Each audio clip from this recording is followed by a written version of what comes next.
이 시간 우리에게 주신 하나님의 말씀 요한복음 9장 1절로 7절의 말씀을 봉독해 드리겠습니다. 예수께서 길을 가실 때에 날 때부터 맹인된 사람을 보신지라 제자들이 물어 이르되 랍비여 이 사람이 맹인으로 난 것이 누구의 죄로 인함이니까 자기니까 그의 부모니까 예수께서 대답하실 때 이 사람이나 그 부모의 죄로 인한 것이 아니라 그에게서 하나님이 하시는 일을 나타내고자 하심이라. 때가 아직 낮임에 나를 보내신 이의 일을 우리가 하여야 하리라. 밤이 오리니 그때는 아무도 일할 수 없느니라. 내가 세상에 있는 동안에는 세상의 빛이로라. 이 말씀을 하시고 땅에 침을 뱉어 진흙을 이겨 그의 눈에 바르시고 이르시되 실로암 못에 가서 씻으라 하시니, 실로암은 번역하면 보냄을 받았다는 뜻이라.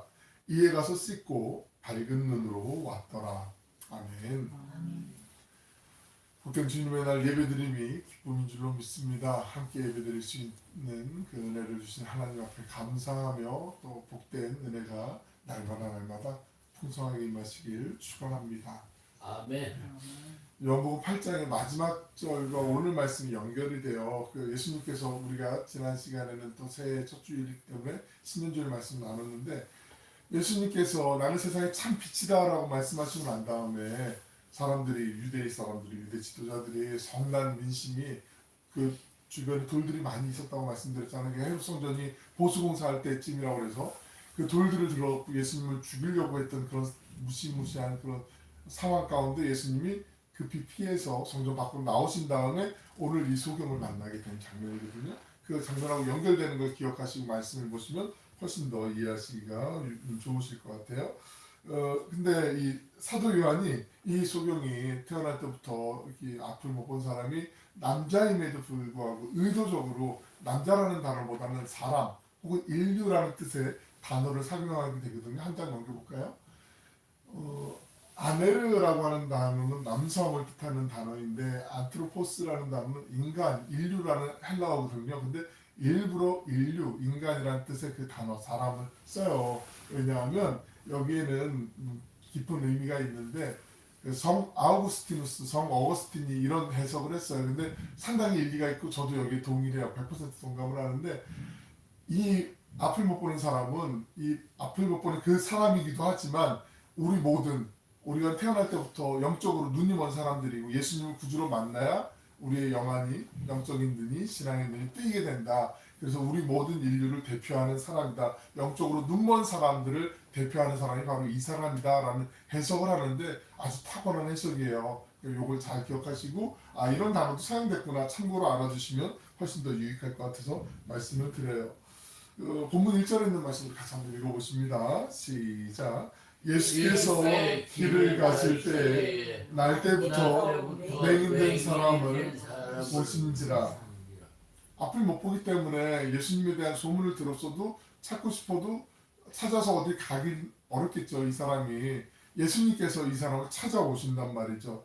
어찌 보면 요한복음에는 특징적으로 그러는데 사마리아의 수가성에 있는 한 여인도 그랬었고 또 베데스다 연못에서 38년 동안 그 낫기를 기다렸던 사람에게도 그러셨고 오늘 이 태어날 때부터 앞을 못 보는 사람에게도 그러셨지만 예수님은 우리를 찾아오시는 분이세요.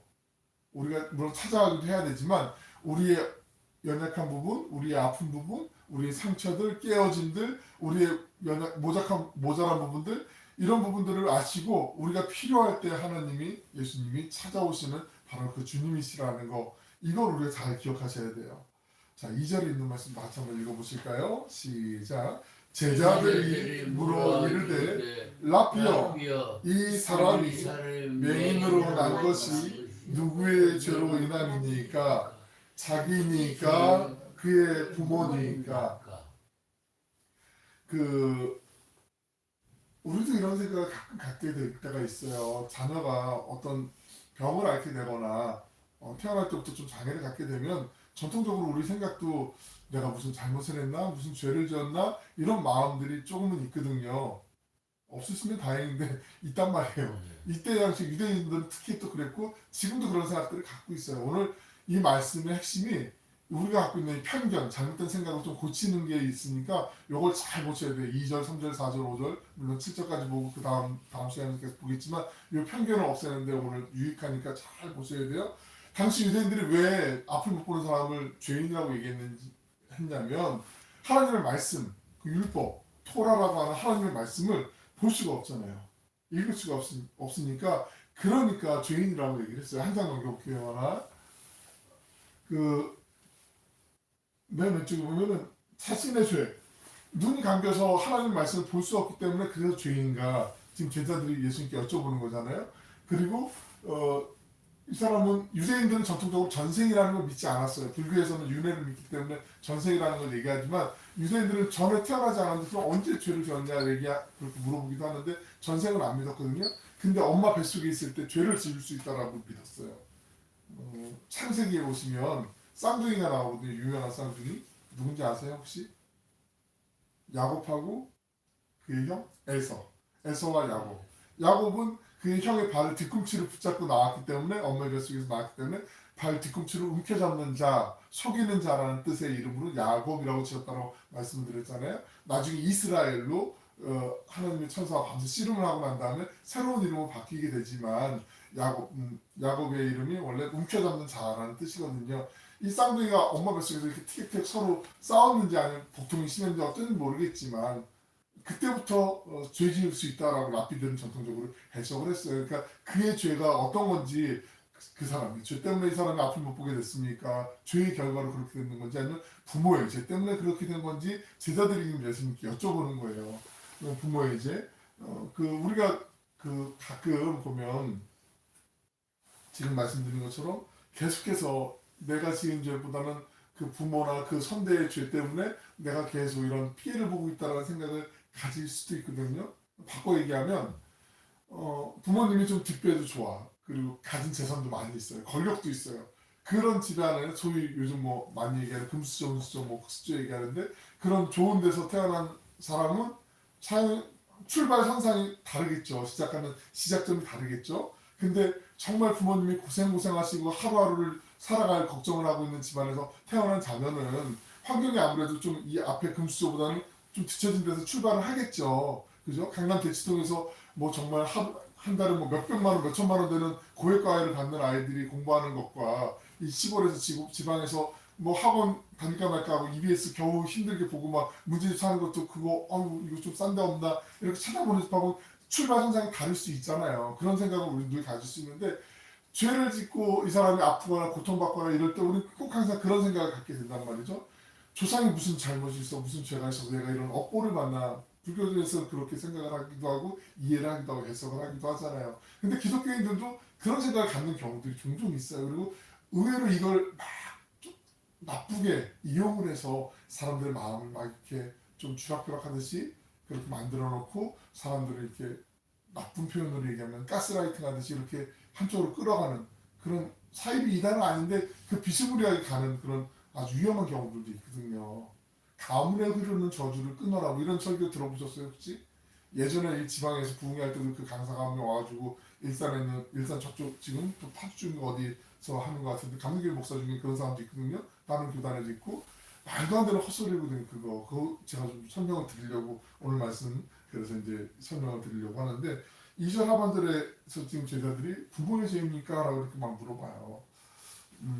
실제로 그런 일이 있을 수도 있어요. 살다 보면 예를 들어볼게요. 아프리카 같은 데 보면 에이즈 아시잖아요. 에이즈 질병. 에이즈가 물란한 성생활 때문에 많이 감염되는 거잖아요. 뭐 물론 그 원숭이에서부터 이렇게 사람으로부터 전염되는 인수전염병이긴 하지만 이게 정결하게 살면 그런 일이 걸릴 일이 없어요. 그런데 이제 그런 에이즈에 걸렸던 아빠가 엄마와의 그 상황에서 결혼하고 난 다음에 아이도 태어나면서 에이즈에 감염돼서 태어나는 경우들이 종종 있거든요. 제법 있었어요. 꽤 많이 있었어요. 지금은 그래서 좀 그것도 이제 교육이 되고 막 그래서 이제 됐는데 무방비 상태에 있을 때는 얘는 아무 잘못 없는데 아빠가 에이즈 환자였고 엄마도 감염됐고 그러면서 이제 태어나는 경우들도 생기게 되거든요. 그런 경우도 엄마가 또 이제 너무 막 그 술을 좋아했고 알코올 중독인 경우에 애가 태어날 때 아기에게서 그런 알코올 중독 유전자가 있는 경우도 있어요. 그러니까 이거는 정말 부모의 잘못이죠. 만약에 어떤 사람이 술을 먹고 운전을 했어요. 음주운전을 했어요. 그래서 사고가 나면 이건 당연히 그 사람 잘못이죠. 빈벽 요즘 막 추우니까 막 빈벽 같은 데 이렇게 등반하는 사람들 있거든요. 인제 같은 데 가면은 거기 위에 올라가는 거 그게 뭐 등산하는 사람들 그 쾌감의 뭐 몇 배 이상이라고 얘기하는데 근데 안전장치 아무것도 없이 그냥 맨몸으로 이렇게 막 올라갔다가 아이젠 같은 거 막 받고 내 건 튼튼하고 막 올라갔다가 얼음이 깨져가지고 넘어 이렇게 떨어지면 줄이 없으면 그냥 불구가 되는 거잖아요. 장애가 없는 거잖아요. 그건 조상의 탓도 아니고 자기 잘못이에요. 그거는 자기 잘못은 자기 잘못인데 지금 이 사람 같은 경우에는 왜 누구 조상이 누가 잘못했기 때문에 이 사람이 잘못했습니까 하면서 제자들이 궁금해하는 거고 우리에게도 이런 궁금함들은 있기 때문에 오늘 말씀을 좀 더 들어가 보려고 해요. 말씀드린 것처럼 한 장 넘겨보면 요하나 가문에 흐르는 저주가 있다라고 생각하고 나는 어떻게 해도 안 돼요. 우리 아버지도 그랬고 우리 할아버지도 그랬고 그래서 난 안 돼요. 뭐 이렇게 얘기하는 경우들이 있어요. 신앙생활 하는 사람들 중에도요. 제가 예전에 보면 목사님 저 어떻게 해요? 친구가 청년인데래요. 저 큰일 났어요. 큰일 났어요. 어떡하죠? 어떻게 살죠? 뭐 이런 염려를 해요. 제가 알고 보니까 할아버지도요. 예전에 좀 바람을 피우셨고요. 아버지도 좀 그렇고요. 저도 그럴 것 같은데 어떡하죠? 제가 꿀밤을 때려주지 못하고 야단을 엄청나게 많이 쳤어요. 그건 네 의지지 무슨 잘못 헛소리하고 있어. 당연히 아버지가 그렇고 할아버지가 그렇고 나도 그럴 거라 그런 말도 안 되는 소리고 그건 네 핑계고 네 합리화지. 제가 아주 아동 후회를 친 적이 있어요. 이게 그런 맥락이거든요. 가문에 흐르는 저주. 우리 집안은 뭘 해도 안 되고 이게 안 돼. 하나님한테 밑보였어 라고 생각하는데 물론 죄를 지으면 3, 4대까지 하나님께서 징계하신다는 말씀은 있지만 죄를 짓지 말라는 말씀이지 내가 너 꼭 3, 4대까지 벌 줄 거야 라고 얘기하는 거 아니에요. 누구든지 돌이키면 죄를 회개하면 하나님 용서하신다고 말씀하세요. 근데 자꾸 그 한 명만 보고 그것만 붙잡고 있으니까 거기에 막 사람들이 신앙생활 하는데 자유롭게 생활하지 못하고 주눅 들어가지고 나는 안 돼, 안 돼. 하나님 맨날 우리를 야단치는 하나님으로 두려워하면서 무서워하면서 신앙생활 한단 말이에요. 이 말씀 잘 들으셨다가 혹시라도 그런 생각을 갖고 있는 분이 있으면 아니야, 너 잘못하는 거야. 그거 아니야. 하나님은 우리를 다 용서해 주시고 내가 지은 죄는 내가 받는 거고 내 죄 때문에 자녀에게 잘못되는 거 없어라고 잘 알려주셔야 돼요. 우리 한번 그 한 장 넘기면 에스겔서 있는 말씀 우리 한 장 넘겨볼까요, 하나?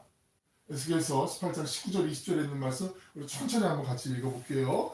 시작. 그런데 너희는 이르기를 이들이 어찌 아버지의 죄를 감당하지 아니하겠느냐 하는도다. 예, 여태까지 지금 신약 시대 때 예수님 시대 때도 그렇고 유대인들의 생각은 뭐였냐면 아들이 아버지 죄 때문에 그 죄를 감당해야 된다 그렇게 생각을 하고 있었다고요. 부모의 죄 때문에 조상의 죄 때문에 나에게 되는 징벌이 올 거야 라고 그렇게 생각하고 있었는데 그게 아니라라고 하나님 말씀하십니다. 아들이 시작 아들이 정의와 공의를 행하며 내 모든 율례를 지켜 행하였으면 그는 반드시 사려니와 그러니까 하나님의 말씀 그 율법을 하나님의 말씀을 잘 지켜 행하면 그는 죄값을 아버지의 죄값을 이어서 받는 게 아니다. 연대 책임 받는 게 아니다. 세습되는 게 아니다. 죄가 흘러가는 거 아니다라고 말씀하시고 한 절 더 보면 이게 핵심이에요. 20절 말씀 시작 범죄하는 그 영혼은 죽을지라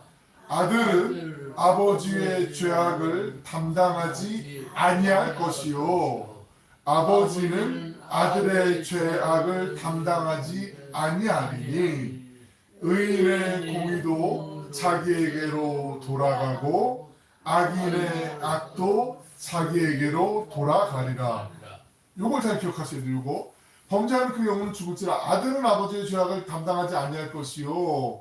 그러니까 아버지가 죄지었다고 해서 아들에게 죄가 가는 게 아니고 또 아들이 자식이 죄졌기 때문에 부모가 그 죄값을 받는다 이런 것도 아니고 죄 지은 그 사람에게 그 죄값이 돌아갈 거고 잘한 거는 그 사람에게 그 잘한 것이 돌아갈 것이다 라고 지금 말씀하고 있는 거예요. 그러니까 가문에 흐르는 저주 한 장 넘겨볼게요.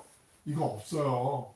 그러니까 자꾸 여기에 막 뭐 제가 예전에 기억도 생생해요. 가문에 흐르는 저주 다 손들으세요. 손들어 가문에 흐르는 저주를 끌어라 이러면서 액션도 하고 막 이러는데 아우 정말 화가 나가지고 예배 시간에 반하는 게 별로 없 예배 시간 반하면 안 되잖아요. 근데 그 말씀을 듣는 너무 화가 나가지고 제가 못 견뎌 하고 싶어하는 그런 생각 연합부흥이기 때문에 어쩔 수 없이 자리에 있긴 했는데 그런 상황들도 있었거든요. 조심해야 돼요. 정말 조심해야 돼요.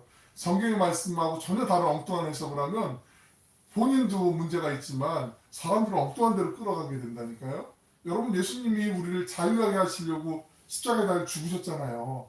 예수님의 그 희생을 왜 헛것으로 만들고 왜 험한 것에 우리가 생각을 뺏기게 이렇게 만드는지, 그런 사람들 보면 여러분 정말 위로하시고 기도해 주셔야 돼요. 정말 바른 길 갈 수 있도록. 예수님의 제자들이 태어나면서부터 소경이 된, 앞을 못 보게 된 사람들에게 연민을 느끼기보다 누구 때문에 그 사람이 죄를 지어서 이렇게 소경이 되었는지 거기에만 관심이 많이 있었어요. 우리도 그런 경우도 있거든요.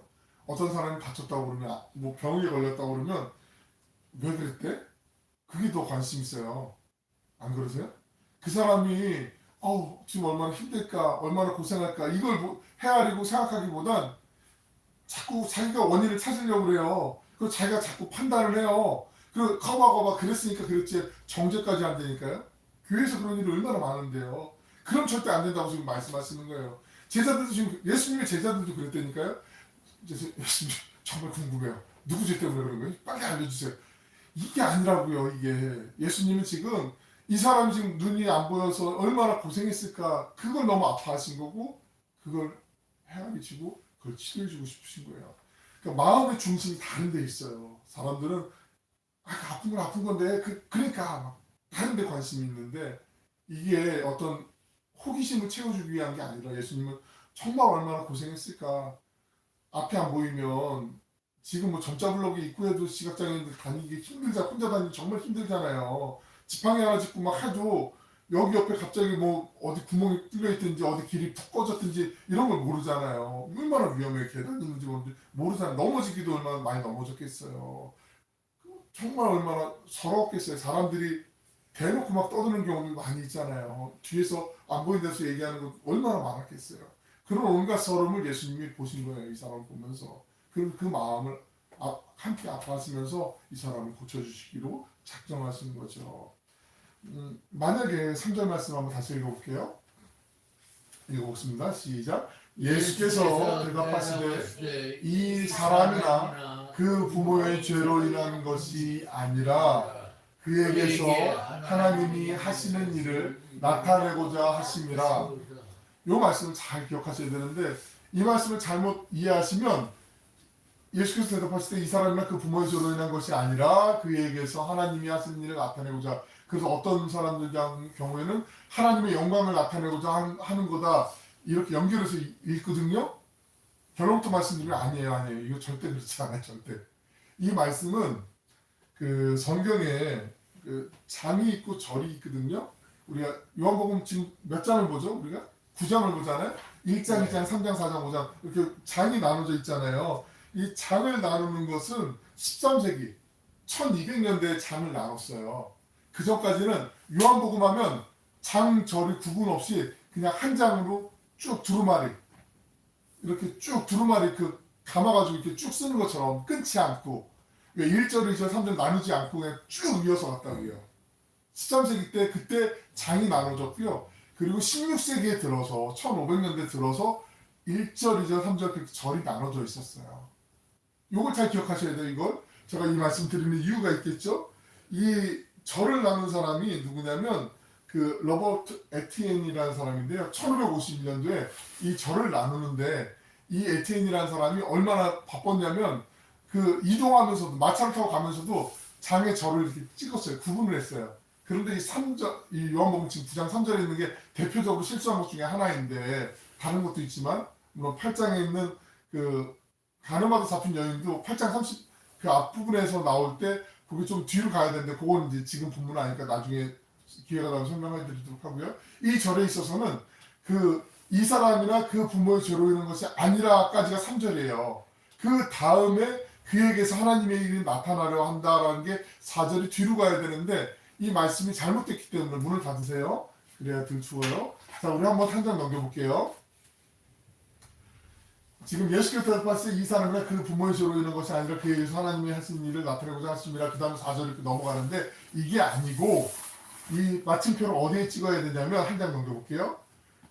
예수께서 대답하실 때 이 사람이나 그 부모의 죄로 인한 것이 아니라 이 제자들이 예수님께 여쭤봤잖아요. 예수님, 이 사람 지금 앞을 못 보게 된 게 이 사람의 죄 때문이에요? 아니면 그 부모의 죄 때문이에요? 라고 질문했을 때 예수님의 대답이 무엇이냐면 이 사람이나 그 부모의 죄로 인한 것이 아니야. 여기까지가 끝이에요. 근데 이걸 연결해서 보면 마치 이게 하나님께서 이 사람이 일부러 눈 못 뜨게 태어나게 해가지고 하나님이 영광 받으시려고 이렇게 한 것처럼 오해할 수 있다고요. 말씀을. 무슨 얘기 잘 이해되세요? 이거 잘 이해하셔야 돼요. 왜냐하면 우리가 가끔 자연재해 같은 거 있잖아요. 쓰나미나 아니면 폭설이 내리거나 화재가 일어나거나 참사가 일어날 때 이런 끔찍한 일이 일어날 때 쉽게 얘기할 때가 있어요. 이거 다 하나님의 영광을 위해서 그런 거야. 이거 하나님의 영광 때문에 그런 거야. 그럼 그 사람은 뭐예요? 그게 아니라고요. 하나님이 일부러 그렇게 쇼하려고 만들어 놓으신 게 아니라고요. 그 상황이 불가항력적이라 하더라도 하나님 우리가 다 이해할 수 없는 뜻이 계시겠지만 하나님이 의도적으로 당신의 영광을 위해서 그런 나쁜 악한 상황을 만들어 놓지 않으신다라는 거예요. 그걸 잘 기억하셔야 돼요. 우리 한 장 앞으로 가볼게요. 우리 3절 4절에 있는 말씀을 끊어서 한번 3절부터 한번 읽어볼게요. 시작. 예수께서 대답하시되 이 사람이나 그 부모의 죄로 인한 것이 아니라 그 4절은 새로운 관점이에요. 시작. 그에게서 하나님이 하시는 일을 나타내고자 하심이라. 때가 아직 낮음에 나를 보내신 이의 일을 우리가 하여야 하리라. 밤이 오리니 그때는 아무도 일할 수 없느니라.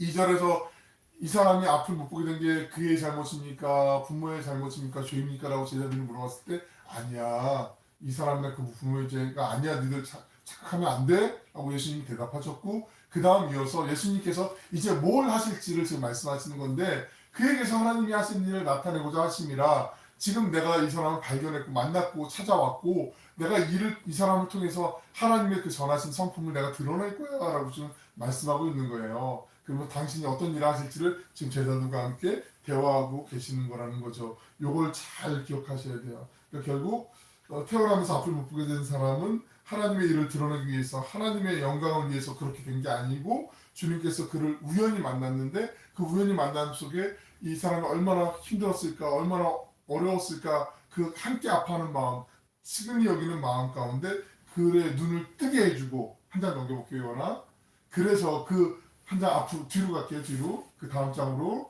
그래서 치유해 주심으로써 그때 하나님의 영광이 나타나게 된 거예요. 그러니까 순서가 바뀌면 안 돼요.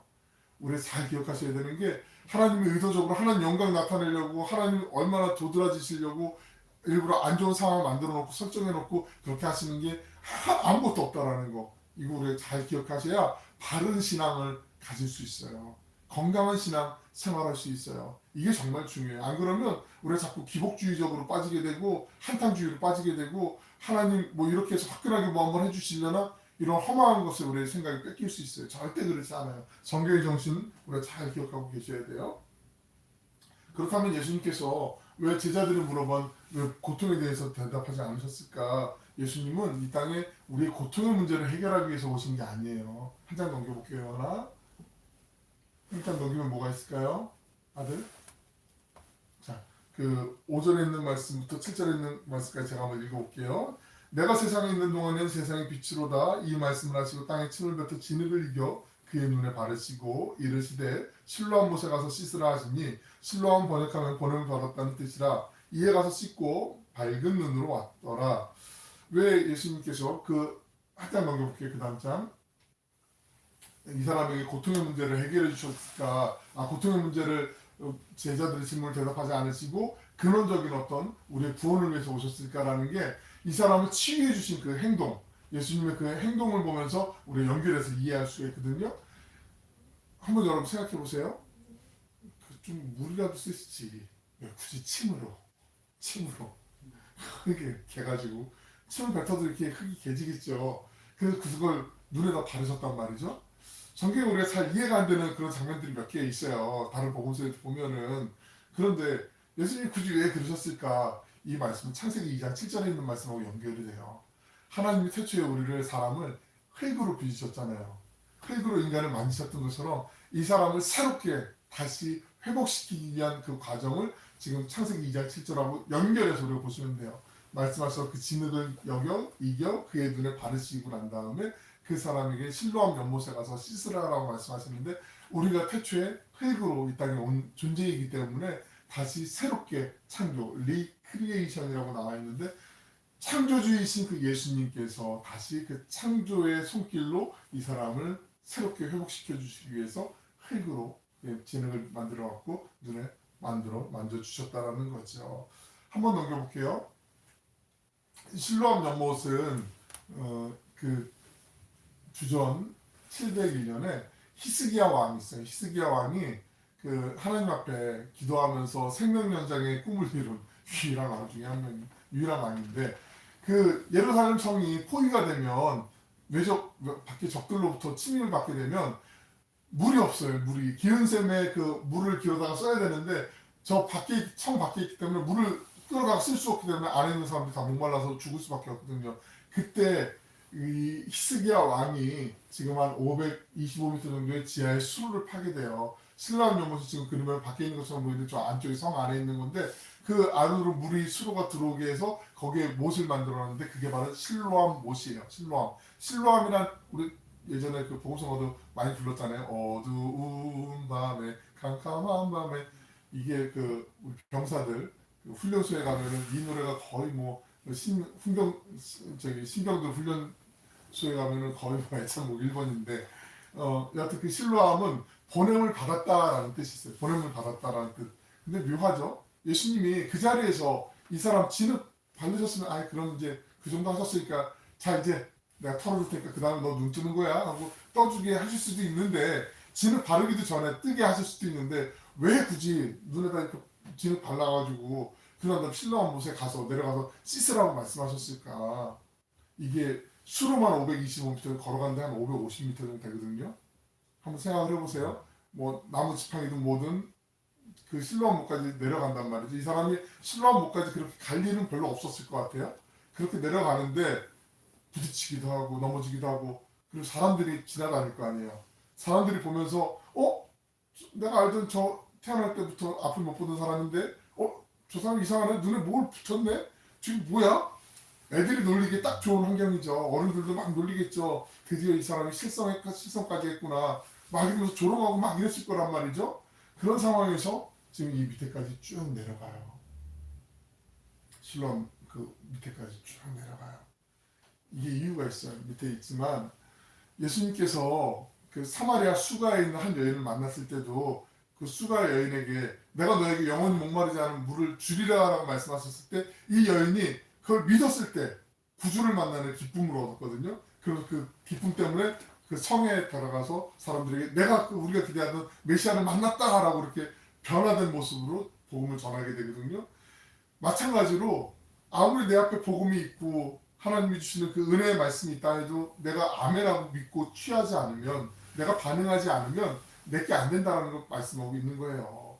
너 지금 내가 진흙을 이겨 발랐는데 이거 실로암 못에 가서 네가 깨끗이 씻어. 그럼 이제 나음을 입을 거야 라고 예수님 하셨는지 안 하셨는지 모르겠어요. 근데 그거 씻고 나서 나음을 입고 돌아오게 되는 장면이 나오게 되거든요. 7절에 보면은 내가 반응을 하면, 그러니까 믿음은 그거예요. 내가 예수님 하나님 그 은혜를 내가 기대합니다, 믿습니다, 보이진 않지만 내가 그 믿음으로 살겠습니다 하면 그때부터 믿음이 싹 트게 되거든요. 그 믿음을 갖고 있을 때 주님께서 일하신다, 역사하신다라고 지금 보여주고 있는 거예요. 한 장 더 볼게요. 하나.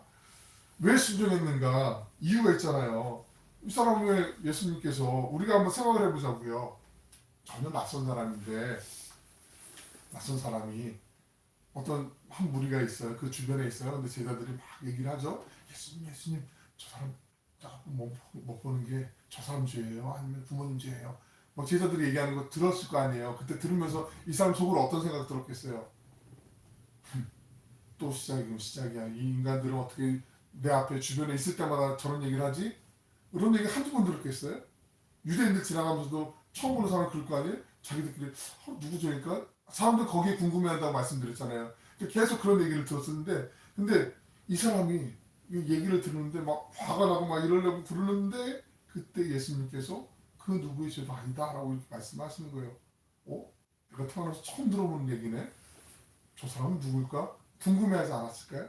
그리고 난 다음에 이제 내가 그에게서 하나님이 하신 일을 나타내려고 한다라고 말씀하시니까 이 사람 소경의 입장에서는 저분이 누구시지? 저분이 어떻게 하나님의 일을 하신다고 그러지? 더 귀를 더 열고 더 쫑긋하게 생각하고 있지 않겠어요?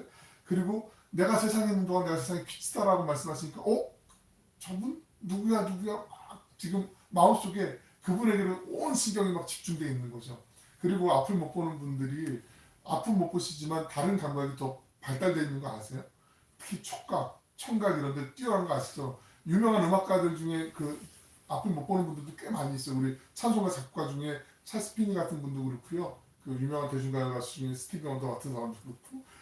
이 촉각이 뛰어나서 예전에는 안마 하면은 맹인 앞을 못 보는 분들이 안마를 되게 많이 하시잖아요. 요즘은 그런지 모르겠는데 근데 맹인 안마사들이 꽤 유명하단 말이에요. 이분들이 그 마디 정말 모르는 데를 더 잘 짚어서 그 필요한 데를 잘 풀어주고 이런 정말 감각이 뛰어난 분들이 많이 있거든요. 근데 예수님이 진흙을 발라갖고 눈에 발라주시잖아요. 근데 만약에 못된 마음 먹고 골탕을 먹이거나 나쁘게 하려고 했으면 이 사람은 배려하지 않고 막 아프게 할 수도 있고 뭐 그럴 수도 있잖아요. 그죠?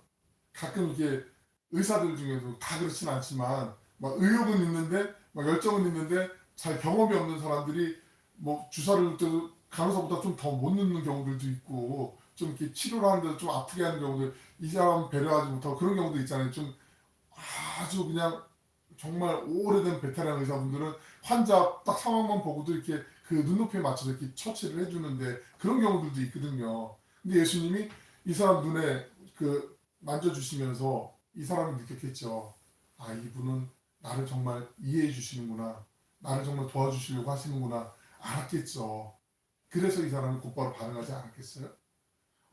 의심이 가는데 내가 괜히 바보 되는 거 아니야? 그럼 이 사람이 일어나서 실로암목까지 500m가 넘는 거리를 갔겠어요? 예수님이 찾아와 주시면 내가 믿음으로 응답 반응을 하니까 예수님이 내 안에 들어와서 역사하시는 건 내가 확신하게 되고 그 확신의 믿음으로 나아갈 때 자기에게 주어진 그 은혜의 산물이 주어지게 된다는 거죠. 믿음의 원리가 이래요. 내가 보이지 않는데 내가 정말 믿어보겠습니다. 믿겠습니다. 믿음 주세요. 그리고 내가 믿겠습니다. 그때 주님께서 믿음 부어주시고 그 은혜 안에서 우리의 순전한 믿음, 그 순수한 믿음 위에 하나님이 일을 하시죠. 내가 기대하는 건 요만큼인데 기대하지 않은 것조차도 하나님이 채워주세요. 그래? 내가 이거 말고도 더 많은 것을 보여줄 수도 있고 해줄 수도 있어. 온 우주 만물이 내 건데 하나님 그러시지 않겠어요? 너가 나만 믿고 흔들림 없이 따라와 줄 수 있겠니? 나와 손잡고 갈 수 있겠니? 그 말씀을 지금 하시는 거잖아요. 이 사람이 실로암 못에 갔다 온 다음에 예수님을 만났을 때 눈을 뜨고 봤을 때 이게 이거였어? 얼마나 감탄을 하면서 왔겠어요. 여태까지 앞을 못 봤으니까 사람들이 야 오늘 노을이 정말 예쁘구나. 노을이 뭔지 머릿속으로 그려도 잘 그려지지 않았을까요? 신발이 어떻게 생겼는지 발 모양이 어떤지 대충 감은 있었지만 보이는 것마다 너무나 신비롭고 새롭지 않았겠어요. 그 은혜를 주님이 이 사람에게 지금 허락해 주시는 거죠.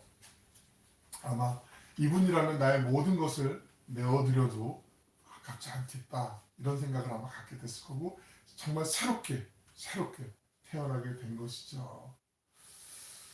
우리가 문제를 가지고 주님의 방법대로 순종할 때 역사가 일어나는 줄로 믿습니다. 한 장만 넘겨볼게요. 하나. 우리도 맨 처음에 말씀드린 것처럼 그 성 어거스틴이 그 인류라는 단어, 안트로포스라는 단어를 의도적으로 요한이 쓴 게 우리가 태어날 때부터 영적인 맹인이기 때문에 소경이기 때문에 그 단어를 썼다라고 말씀 드렸잖아요.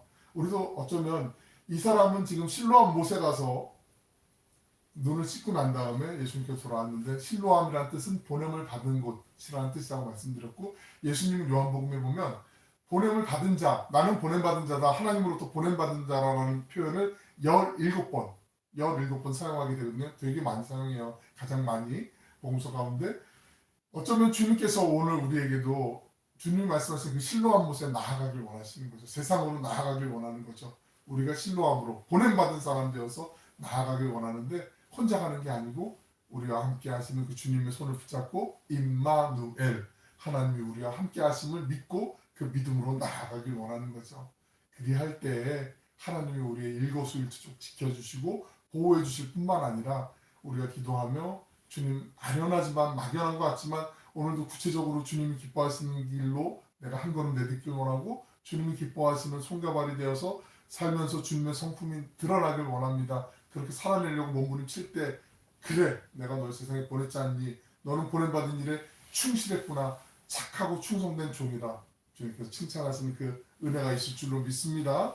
우리 함께 그 은혜 안에서 이 한 주간 주님과 행복한 동행하는 믿음의 순례자들 되시길 주님의 이름으로 축원합니다. 기도하겠습니다.